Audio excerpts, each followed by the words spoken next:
I'm not editing nothing.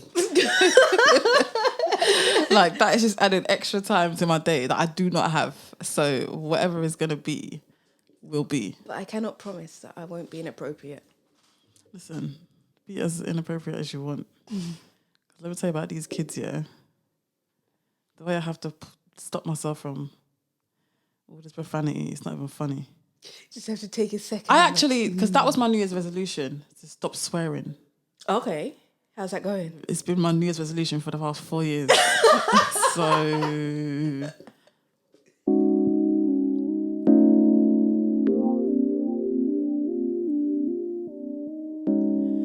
Welcome to your Millennial Unfiltered Mother podcast, better known as Your Mum podcast. This is episode number 2. I'm your host, Christiana, and today, honey, I'm being joined by an amazing friend of mine, Cathy Kasozi. What are you saying? Amazing friend. I feel so honoured. You are. Well, thank you. You are. Do you know what? Me and Cathy have known each other since... What? Dance. So basically school days. We didn't go to the same school, but shame, it's dance where we met. Yeah, so I would say... From when we were about 15. Yeah. Because I wasn't allowed to do anything with my life until I was like year 10. So year 10, I think, was when I started dance. And you're what, 15 then, innit? Yeah. Yeah. So 14, 15, yeah. Oh my goodness. 15 odd years. We met through our love of dance. And, you know, we've been through all kinds of inverse. We've been through the dance groups. We've been through it all. But and dragging me to sing in church last minute. Literally, Cathy was one of those friends where you could just make do what you need her to do. What, you calling me a follower now? You need those friends that would just do I things back. That's what basically. It was. So now we're mothers. Oh, imagine. Can you actually imagine life? That's just the dynamic totally changed. Listen. When we went to Dulwich Park with the kids, that was so strange. Literally, it was like, what is this? We used to like hang out to dance, like to make up dance routines. Exactly. Now we're with our boys in Dulwich Park, living this mum life hard. I'm just in shock at how our friendship has changed. Yeah. Because we can't just go out and do what we want when we want. Right. It's not necessarily a last minute thing. Mm-hmm. Some planning needs to go to go into life. Although, yes, it would be great if we were like, yeah, okay, let's go to the park now. That can't happen. One person's child is going to be sleeping maybe, and just trying to organise ourselves to see each other as much as possible. Yeah, I know it can be. Do you know what? Like before, I was always on this. Listen, I can do what I want. Yeah, we can link up. We can do everything. I was so in denial about how much I can do, how much of a social life I can have. But more recently, especially, you know, since starting my blog and starting all these things, it's like, nah, sorry, nah, and nah. So no life. I tried to make out like, yeah, I can do it all. Yeah, cool, yeah. But okay, we just need to put some perspective on this. You are doing a heck of a lot. Yeah, a bit too much, to be honest. So doing it all would be going even way above and beyond into some galaxy. Yeah. That I don't think any mum can cope with right about now. Especially Seth being still quite young. Yeah.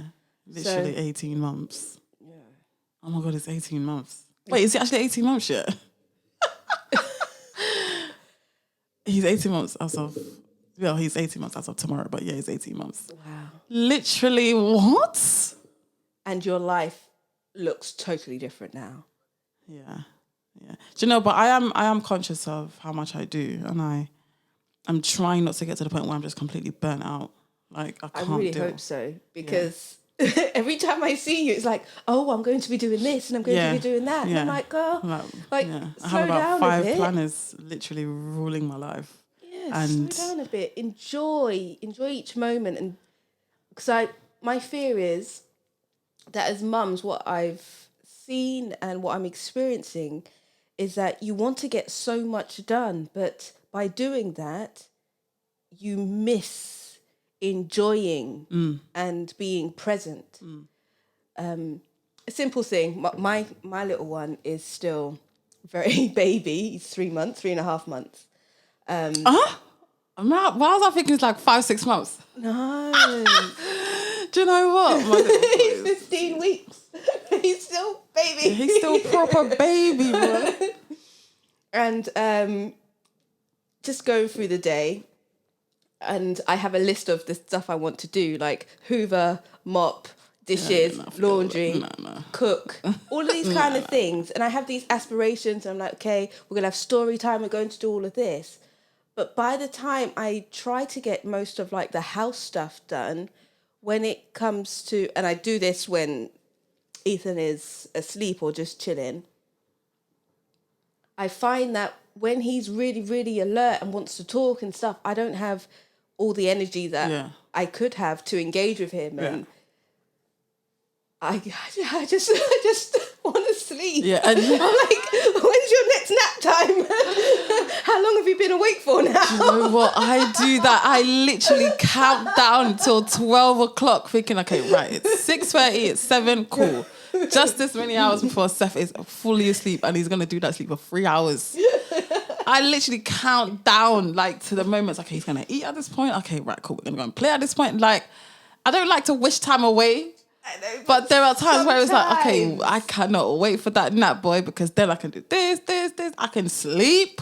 Yeah. Like, I can sleep when he sleeps. So it's like, yeah, I know exactly what that feels like. It's totally hear you. Ethan's not on a proper schedule at the moment. Yeah. Bedtime. Touch wood. Oops. Just smack the table. It's going well for now. I don't really like to say that because the 4-month sleep progression is coming. Yeah. Oh, please. Yeah, it's gonna change all this routine you have now. It's gonna need to start getting switched. Exactly. Switched So up soon, yeah. But the nights at the moment I can cope with. The days, he wakes up and then a few hours later he goes back to sleep. So usually that's the time where I actually get myself ready for the day. Yeah. I pre-plan like the clothes and everything the night before and set out things, but I haven't got to the stage where I wake up before him because I need as much sleep as I can get. Yeah, no, I fully get that. And he's cool in the morning. He just looks at the ceiling and talks to himself. So during those moments, I kind of get my breakfast and put it in the front room and sort myself out. But to actually, for me properly to get ready for the day, to leave the house, it's usually after his first sleep, during his first sleep. Right. Have you used the sling I gave you? Yes. How's that working? My goodness. We do love that. We do love that. Trust me, that sling saved my life. And like even when it came to me getting ready and stuff like that in the morning, stuff he'd follow me around the house. I'd put him in the little, what do you call that thing, rocking thing. Bouncer? Yes. Yeah. Oh my God, I actually forgot the names of these things. I will put that right in the bathroom or just outside the door. So it's like, I'm not leaving you. You can still see me, but I need to get dressed. I got things to do. Put him in a sling, cook this, that. Like, trust me, the art of multitasking was me, like to a T, because I just could not. Do you know what? Like, obviously, you know that the first sort of couple of months of Steph's life, I was actually working. I was like, going on tour and stuff. All now, I don't know how I did it because, no, it's my sister. My sister helped me out far, like more than, it's like literally she saved my life during that time, because when I was gone, obviously she had him, but I just, even before he was born, I was just with the mindset that, look, I have things to do. Do you know what I mean? And, I need to try and do it all for me, and I need to try and do it all for you as well. So at the end of the day, just roll with me. And that's literally what he was doing. He was just rolling with me, and, that was it. Like, I didn't necessarily wait for those sort of pockets to get dressed or whatever. Yeah, I feed him, put him in the bouncer, and you're just going to have to watch me shower. You're just going to have to watch me get dressed. Yeah. If he's crying, cool, I'll pick you up for a bit, but you're just going to have to watch me do my makeup. Put you in a sling while I do it. Like, it's just those things like sling and all of that, bounces and all of that, trust me, help. Because I cannot really wait do. for him to sleep every time for me to do something. This is true. That I can't. It's just, for me, it's just unrealistic. But then I get how it's like tiring and stuff like that. You can be quite tired and stuff. But we're doing it at the end of the day. We're doing well. We're doing really, really well. So I wanted to touch on something because we both have something in common. It's a bit deep. Okay. The fact that we're mothers without our mothers. Yeah. For me, it's still, I never really speak about it, but it's still quite hard for me to actually deal with the fact that my mum has not and will not ever see me as a mother. Do you know what I mean?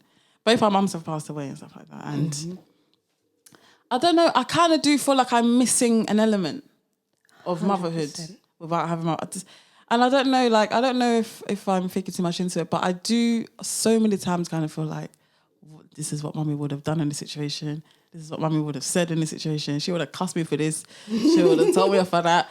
And I just kind of feel like, yeah, there's just a puzzle sort of missing. Do you feel like that? 100%. I'm confession time. Okay, catch me off guard. Just to let everybody know, I have no idea where this conversation is going. So just a bit stunned. My plan from when I found out that I was pregnant, part of my birthing plan was to have my mum's photo in the room. Due to me having an emergency C-section, I didn't have anything with me. And nobody was there with me either, because it just happened so quickly. And I felt alone. But once I got my belongings, one of the first things I done was to take my mum's photo out and put it on the side. And that was kind of my way of remembering when I was in pain or just clueless or tired, just to look over to the window where the picture was and know that my mum is with me. It doesn't always help though. No. After the first week of being at home, I was really, really down, and I called my sister, and I was really, really close to tears. Actually, I did start crying. Let me not lie. Let me not lie on here. I did start crying, and my sister said she'll get in a taxi and come straight away, because I needed my mum at that point to tell me that I'll be okay and I'm doing a great job and that she loves me, and even just to hold the baby for a bit and me know that he is fine, and just someone to look after me as well, and to see my mum look at my child and that love that and proudness, and look at me and see how I'm developing as a mum, and to hear her stories about me when I was a baby. I've heard some of them before, but when you have a child around, it can trigger other things. And sometimes, because my mum was a nurse as well, at the beginning when Ethan had a rash, which turned out to be eczema, she would have been the first person I would go to. Yeah. Any issue that I had, to just feel calm and secure and like, you've got this, like you're doing okay, and if you don't feel that you're doing okay, just come. I miss the hugs. Like, you just need a cuddle. Trust me. You're just like, I want my mom. I miss the looks. Like, she used to give me looks. Because even though she was like proud, she'd look at you like, like, you know. Your mum, I used to brace myself every time before I walked into your house, because she just had one-liners for me. One-liners for me. And the one is like, you're getting fat. She was thanks. I know. No filter. Like, proper none. She'll just look at me, she's quiet. And then the line comes. I'm like, right, okay. But that's a good thing because that means she's comfortable. She was comfortable. Yeah. Like she wouldn't just say that to anyone. Do you know what I mean? Like, but I was coming around your house for years. I was like, she was seeing the progression. Oh goodness, thanks. But yeah, no, I totally get it. I could just see my mum would have phoned the world, like phoned everybody and just had this proudness and literally just told everyone, oh, mommy to be more. Oh, mommy to be more. I'm speaking Yoruba, but that means, my baby just had a baby kind of thing. So yeah, she would have been on the phone to the absolute world. And she would have also sort of been like, right, I need you to come do this. I need you to come. She would have gathered the troops. Do you know what I mean? Because that's just what she was like. She would have cooked so much food that I wouldn't even known what to do with it. Do you know what I mean? She would have made sure like my fridge was stocked and her fridge, everyone's fridge stocked to the max. And literally I would have never had to worry about cooking for months. That's what my mum was like. And like, yeah, she just would have been super proud. But do you know what? Like, I have an auntie, that's my mum's best friend, who went above and beyond. Do you know what I mean? So how you called your sister, like this my auntie, she came to my house daily to give Seffi's baths, and literally those half an hour moments where she was just doing that for me, I would either eat, I would sleep, I would just sit and do nothing, and she just literally just sort of took over and stuff like that, and that was super important to me. And my auntie kind of like, she reminds me of my mum as well. Yeah, like they have certain similar. We're best friends. Yeah. So it's like it was really comforting, having her, around and just doing the things that my mum would have done. I think if I didn't have that, I would have struggled big time. Like I would have struggled big time. And I've noticed that I do something as well. Like anytime I meet like an older woman or whatever, I'm instantly looking for that sort of motherly sort of thing. And I you could just tell that that's what I'm missing. Do you know what I mean? I can't feel that with my older sisters because they're my sisters. Do you know what I mean? I can't feel that with them, but and I can't feel that with my aunties, like my mum's sisters, because they're my aunties. Do you know what I mean? I've only ever seen them. Yeah, I've only and their role was very important, but it's just not that thing. Do you know what I mean? So anytime I meet someone older who, is coming to my life or whatever, I just always kind of feel, especially when I meet someone who makes me feel warm, gives me good advice and stuff like that, I always cling on to that sort of motherly thing because I actually feel like I'm actually missing that. You know what I mean? And it is quite hard. It is really hard. I always sort of imagine moments where I think, oh my gosh, mummy would have done this, she would have said that. Yeah. What would mummy would have said? I don't know. But it's like, I have a massive picture of her, obviously, in my living room. Yeah. Her picture is still on my phone and a home screen. I've never sort of changed it and put stuff on it. And I don't think I ever will. Do you know what I mean? Like, because, I see him every day. You know what I mean? That's my child. But with my mum, it's just like, I like picking up my phone and there she is, that wicked picture. So it's like, I do feel like there is this presence missing. And, it's hard. It is hard, but, we're blessed at the end of the day. They would have been, so proud of us. Like, we are killing it at the end of the day. Girl, I'm literally 3 months post, so my emotions, don't make me cry up on me. Don't even, because I ain't got no time for that. I tell you. Suck it in. Listen, me and Cathy are going about, after this, we're going to drink. Like, yes, because it's fully 11 o'clock and we don't care. We are child free. Yeah, our kids are with their dads. Woo! So I'm going to have my first adult outing where I'm drinking since before, of course. My little boy came, so I'm really excited. We've got to turn up hard and proper then. Yes. Well, not too much because... Nah, sorry, I'm not having this. We're turning up and then we'll stop. Myself, about by 2:30, I need to calm it down. Okay, cool. Yeah, so we've got a couple of hours, but by 2:30 I need to calm it down so I'm 100% for when he gets back. I already prepared his stuff for tonight before I left the house. Listen, when I was on tour, yeah, I was getting lit. But the pump and dump was real.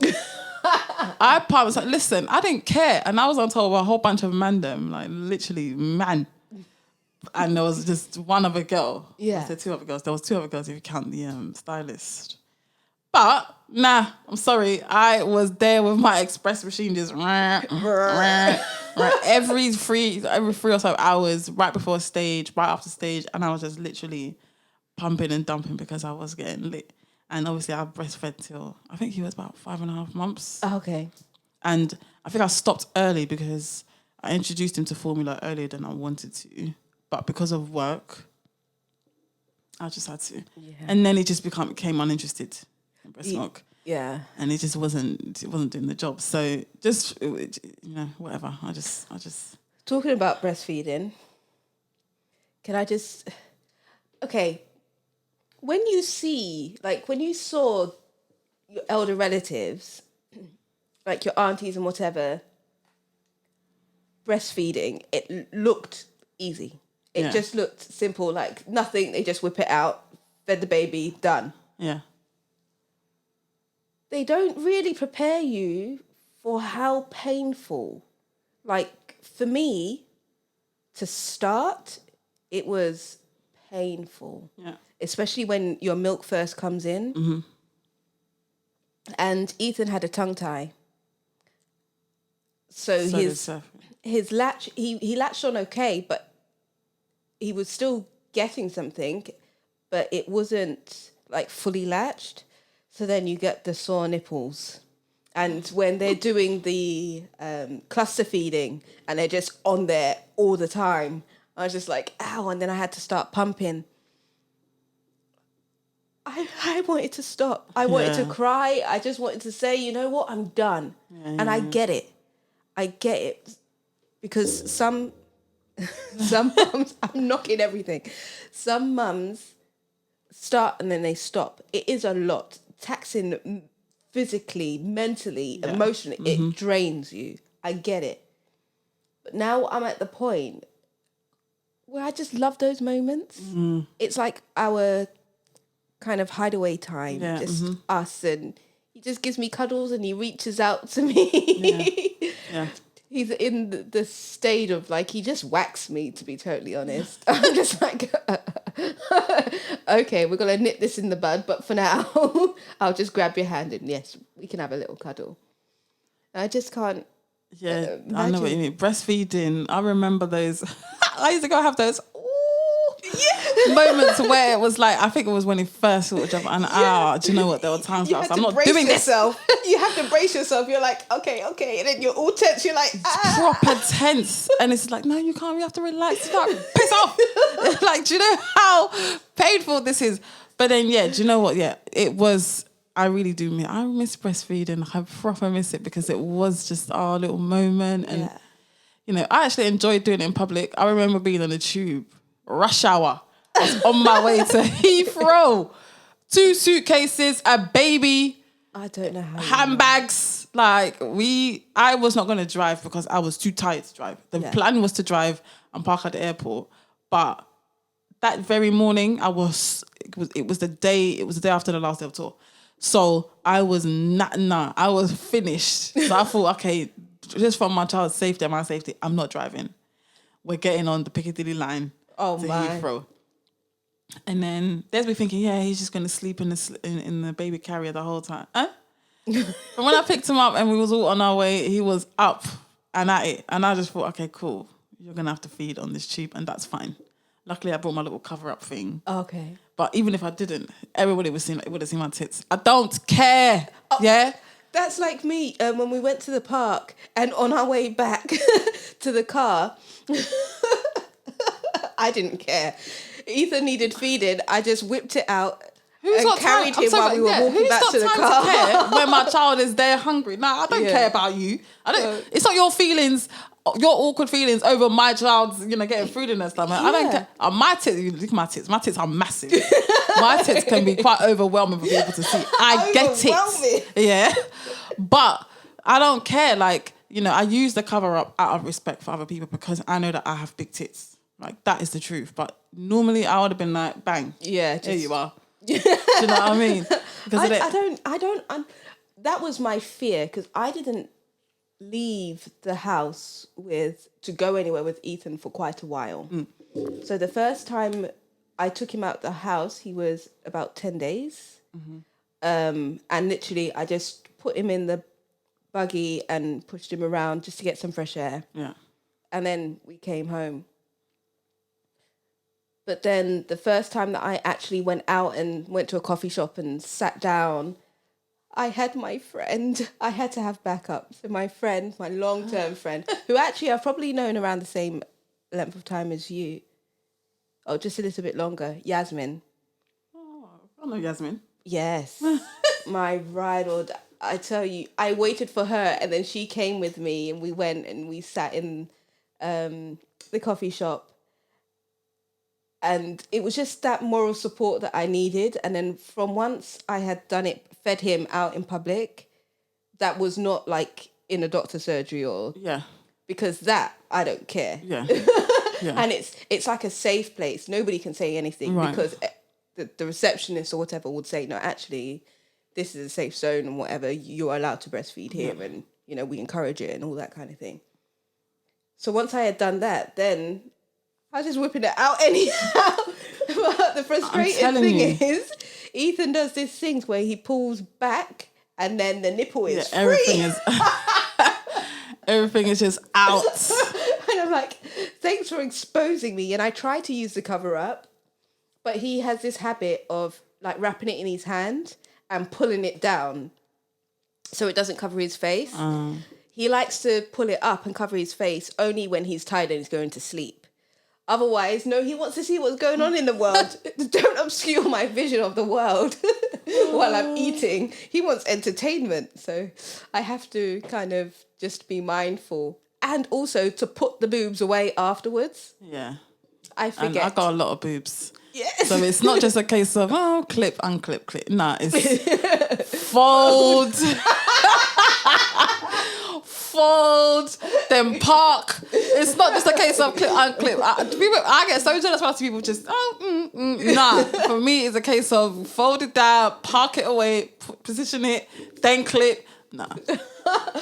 Big tip problems. I'm telling you now. But at the end of the day, you just got to do what you got to do. I ain't got time. I didn't have time to care about what people, like, at the end of the day, if your child needs feeding, feed them, innit? I mean, what kind of nonsense is this?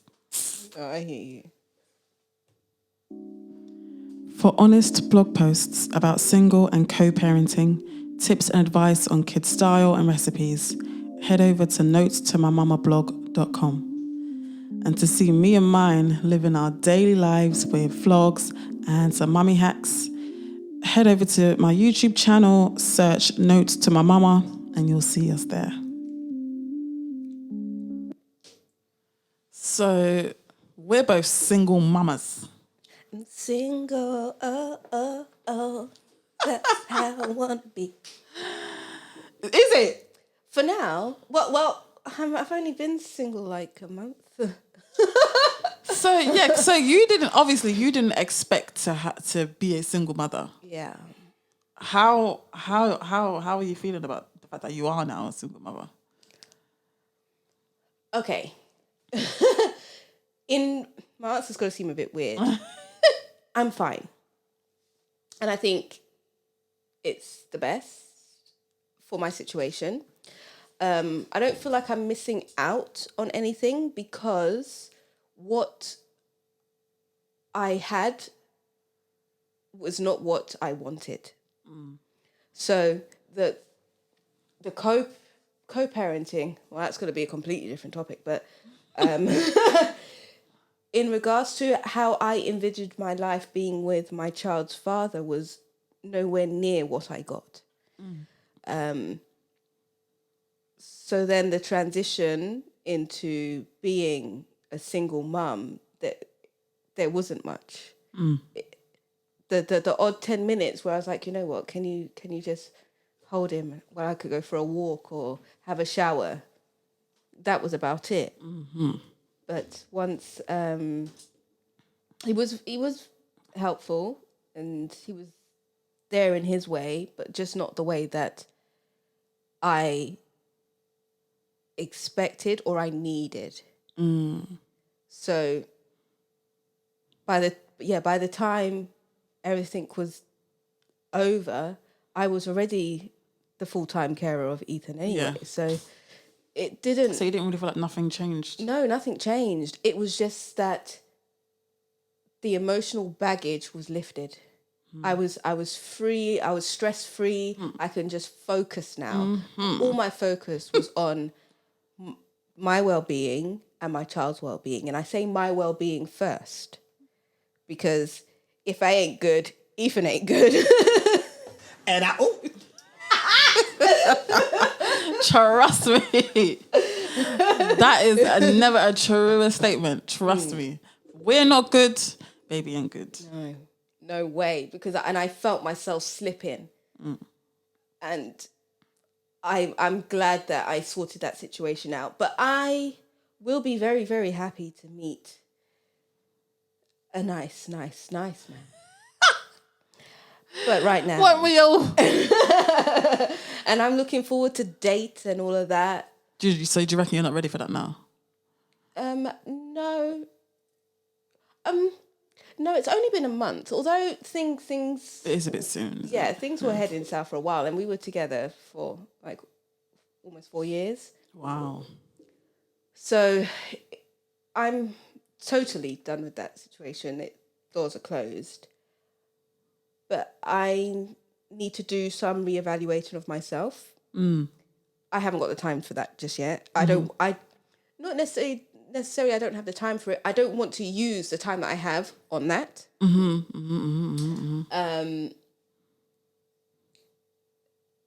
And I really need to hone in on myself and what it is I'm looking for and be so specific in what it is, that the key things that are important to me, especially now I have a child. Yeah. And then there's a discussion that at some point needs to happen with his father in how we bring new people into our children's lives. I've been thinking of having this discussion with him. But I think... What, do you reckon he's ready to move on? No. I won't expose his life. I mean, like, I always knew that I was going to be a single mum from when I got pregnant. Oh. The circumstances in which I got pregnant was one where, me and his dad just we were friends before, do you know what I mean? And we were just hanging out as we normally did, and we never really did anything. The one time we did, a child was conceived, and great. But I was never going to let the fact that, cool, we were just sort of two friends, just sort of doing what we were doing, mean that, okay, we need to now have a relationship and stuff like that. Because at the end of the day, I don't really feel like that was ever anything that we both wanted. Mm-hmm. So from when I got pregnant, I always knew that I was going to be a single mother kind of thing. At that time, I was even I was starting to see someone when I was like a month pregnant or whatever. I went on a couple of dates. I never told him I was pregnant because I had already got into the situation thinking this isn't going to last because I'm pregnant. So I kind of felt like I'm not going to spoil just these times with complication, that I just kind of feel like he's going to take the wrong way. But I sort of calmed things down once the bump started to show. And I think obviously once he started seeing the pictures of my WhatsApp, he clocks. So that's I'm not speaking to him, but that's a whole other thing. But I always knew that, I'm going to be a single mum. It was a scary thought. And I kind of thought like, of course, it would have been, easier to, I guess, be in a relationship. But at the end of the day, I was cool because I have a lot of support. I've got family, I've got good friends and stuff like that. Whatever, it's all gonna work out. So I came into the situation knowing I was going to be a single parent, and I've literally been living my best life. I really have been. Like, honestly, I've been getting bad advice from everywhere. People telling me, just try and make it work with him. Just get with him because, what? Because I have a child with him. That is not a reason to be in a relationship with somebody. That is not a reason to be in a relationship with somebody. I'm sorry. I actually have to want him. Do you know what I mean? Yes. I actually have to want, and he has to actually want me for me. We have to vibe in that way. And we don't. Do you know what I mean? My pregnancy was in no way easy. It was physically easy. I didn't have to deal with all that morning sickness rubbish.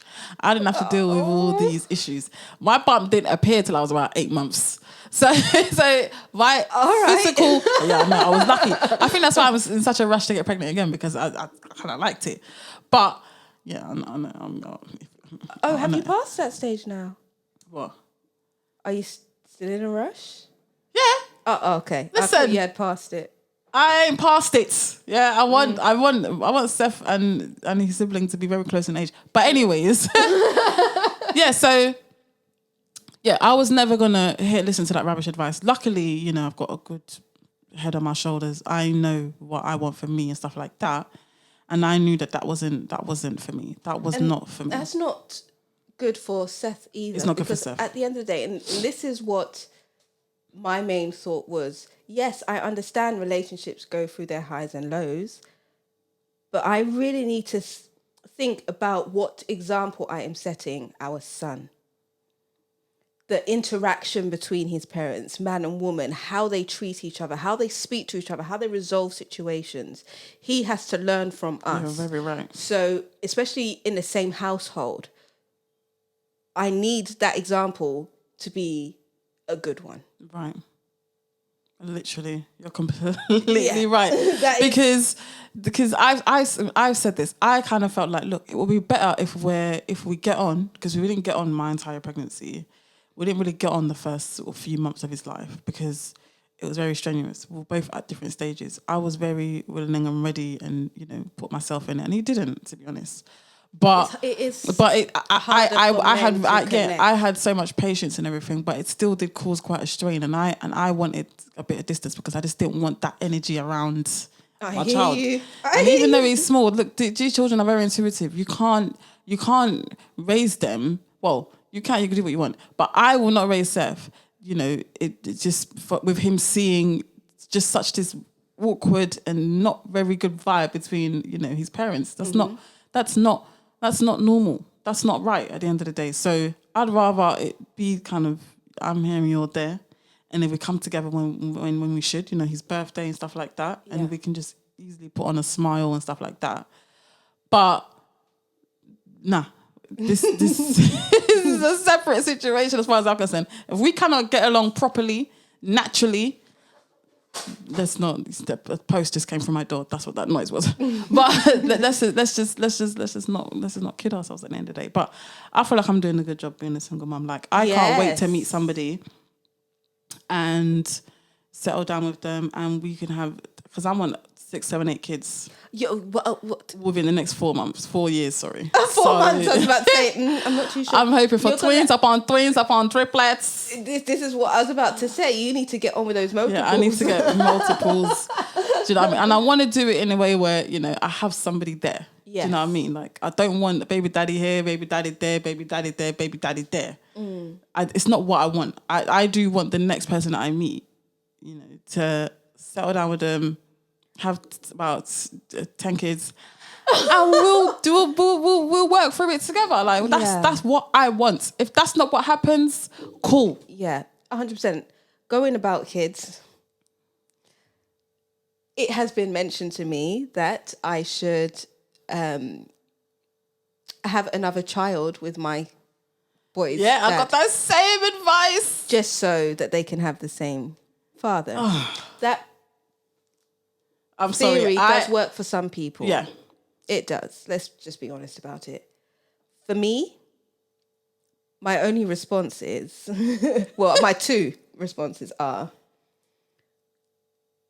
I want the opportunity to have a pleasant experience of pregnancy. Right? And the second one is, why would I knowingly put myself in a situation to be a single parent again? I know. Knowingly. I know. This is fact. But I having a child with my son's, with the same, my son's father, I will be still a single mum with 2 kids. And just making it a little bit harder for yourself. in terms of, you know, the future. No, I completely agree. I've been given that same advice from even people that I didn't expect. Oh, I'll just have another one with him. You do know that if both of us have to agree to this, number one. Like, don't just tell me, like, do you know what I mean? Like, he would never go for it. I would never go for it because no. It's not like we planned the first one. So why are we just gonna knowingly, especially the way our relationship is, how are we that is not right. We can't. It's not good advice. No. Like, and this is not a reason. Like, it makes it easier for who? Yeah, this is what I was saying. I don't understand where. I'm guessing somebody could comment and let us know if that is their experience, how it makes it easier, or if they believe just no. So some people can understand. But for me, it makes it difficult because you're having 2 children by yourself. The relationship is strained. To try and bring somebody else in, that's going to be That's like a whole other story. Both children are not experiencing a unit in the household. And although it might be difficult at first with one child having their father in the household and the other not, but a bond, I'm hoping, I'm praying, wishing the bond will grow, especially if like in the next year or 2. Because listen, I'm hoping in the next 3 to 4 months. Yeah, but you're further along your journey than I. How? Because it just happened a month ago. My baby's still young. Listen, I met someone when Seth was 4 months. I was convinced he was it. But our situation was, we met on holiday. That's where it all went, you know, tits up. But that's a whole nother conversation for another night. I'm looking forward to that conversation. That is a whole nother conversation. But do you know what, Cathy? I've loved catching up with you on here. It's like, you're cutting me short already. I had so much to say. We've got No, drinking to do. Oh my goodness, you guys have really eaten into our drinking time. Yeah, we've got serious shots to take. So listen, I'm turning the whole your mum sort of phrase around, and I want you to think of something that you would say to like Ethan about yourself. So, for example, your mum is so strong. She, you know, has the strength of like 10 men. Oh. Or whatever. Do you know what I mean? That was a rubbish example. But basically turn it around and say something to your child about yourself in that format. I am gobsmacked. Like you see, like heads up. Turn that around. I've never understood the whole your mum. Okay, I do understand because I used to say a lot. But let's switch it around. Your mum is so determined that she would do anything to make sure that you're okay. Can we just take time to deep that? That's a good one. So thanks again. Guys, you have been listening to your Millennial Unfiltered Mother, aka Your Mum podcast. And we'll see you on the next one. Bye. Bye.